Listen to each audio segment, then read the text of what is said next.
السلام عليكم، كي دايرين؟ لاباس عليكم؟ كنتمنى ان شاء الله هذا الفيديو يلقاكم في احسن الاحوال. اليوم ان شاء الله كيف ما كتشوفوا معايا غادي نحضر معكم خميرات اولا بطبيطات صغار معمرين بواحد الحشوه سهله واقتصاديه ولذيذه بزاف بدون لحوم اكيد.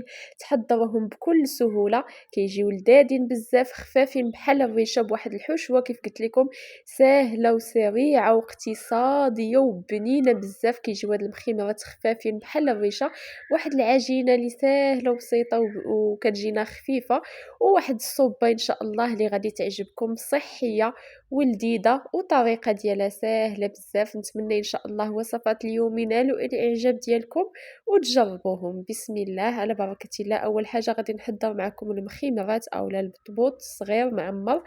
غادي نحتاج 3 ديال الكؤوس ديال الدقيق الابيض كنغربلوه وكنضيفوا ليه كاس ديال الفينو، يعني 3 الكيسان دقيق ابيض وكاس فينو، معلقه كبيره ديال خميره الخبز، والملح على حسب الذوق. الخميره كتبقى على حسب الحراره ديال الجو، والكميه اكيد ديال الدقيق فكتبقى على حسب عدد الافراد ديال العائله، ممكن تنقصوا اولا ممكن تزيدوا، ما كاين حتى شي مشكل. كنجمعوا العجينه ديالنا بالماء دافي اكيد، ما ندلكوهاش بزاف، غير هكا كنجمعوها هكا مزيان، كنديوها هكا شويه ونديوها ونجيبوها هكا كما كتشوفوا معايا. يعني ما نخليوش هكا الطحين، نجمعوها مزيان. ما كتحتاج منا لا مجهود لا دلك لا والو، تحضروهم الصراحه بكل سهوله كما كتشوفوا معايا. غير غادي نجمع العجينه، كندهنها بشويه ديال الماء عوض ما ندهنوا العجينه كما كتشوفوا معايا. دائما عوض ما ندهن انا العجينه بالزيت كندهنها بشويه د الماء ونغطيها ونخليها تخمر. بالنسبه للحشوه فواحد المقله كندير زيت الزيتون، ممكن تعوضوها بزيت المائده. عندي البصله مقطعه، الفلفله مقطعه، الملح، البزار السودانيه والزعتر وشويه ديال الهريسه اولا السودانيه اللي كتعطي واحد اللذه زوينه بزاف بزاف. كيف ما شفتوا معايا حشوه سهله غنديرها تشحر.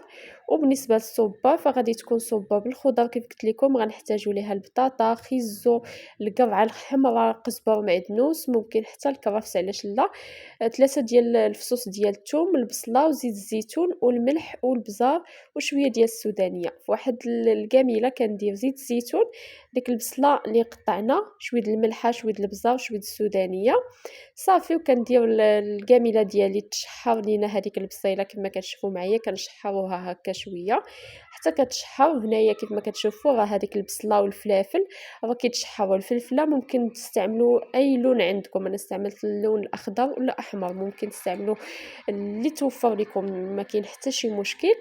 صافي كنضيف هذيك الخضره اللي مقطعه بشكل عشوائي وصافي، وهكايا كنشحر هذيك الخضيره حتى هي واحد شويه باش كتجينا بنينه. اما بالنسبه للحشوه ديال البطبوط اللي هي البصله والفلفله فكنخليوها على النار تكون شويه مهيله باش كتدبال لينا ديك البصله وكتذوب. والصوبه كنمرقوا ديك الخضيره من بعد ما كتشحر، كنمرقوها ونخليو الخضيره ديالنا طيب حتى كيدخلها الطيب. عاد ضفت كيف ما شفتوا معايا العدس الاحمر. العدس الاحمر راه صحي بزاف، غسلته وضفتو الكميه كتبقى على حساب العدد الافراد ديال العائله، ونخلي العدس راه كيطيب بسرعه ونطفي عليه من بعد غنطحنها. بالنسبه للحشوه ديال البطبوط فمن بعد ما تشحرات لينا مزيان هذيك البصله والفلفله ودبالت، صافي طفيت عليها وكنضيف الزيتون الكحل مقطع طريفات، يعني كيعطي واحد المذاق زوين بزاف. الزيتون الاسود كيعطي واحد اللذه لهاد البطبوط يا سلام، بدون لحوم، بلا طون، بلا دجاج، بلا كفته، بلا حتى شي حاجه، غير هاد الحشوه راه كتجي زوينه بزاف. بالنسبه للعجينه ديال البطبوط ديالنا فمن بعد ما خمرت وارتاحت غادي نحيد منها هذوك الفقاعات ديال الهواء، وغادي نشكل كويرات بالحجم اللي بغيتو، ممكن تصغروهم بزاف ولا تكبروهم، انا درتهم شويه متوسطين. العجينه نسيت ما قلتش لكم، العجينه ما خصهاش تكون مرخوفه بزاف وما خصهاش تكون قاصحه كيف ما كتشوفوا معايا. هنا واخا ارتاحت وخمرات راه ما كتلصقش في اليد، يعني رطبه ولكن ما كتعذبناش، يعني كنتحكموا فيها باش هكا ما نحتاجوش اننا نديروا كميه ديال الطحين كبيره باش نقرصوا البطبوط ديالنا، يعني تكون هكا العجينه شويه شاده راسها ويعني جامعة راسها ولكن رطبة في نفس الوقت.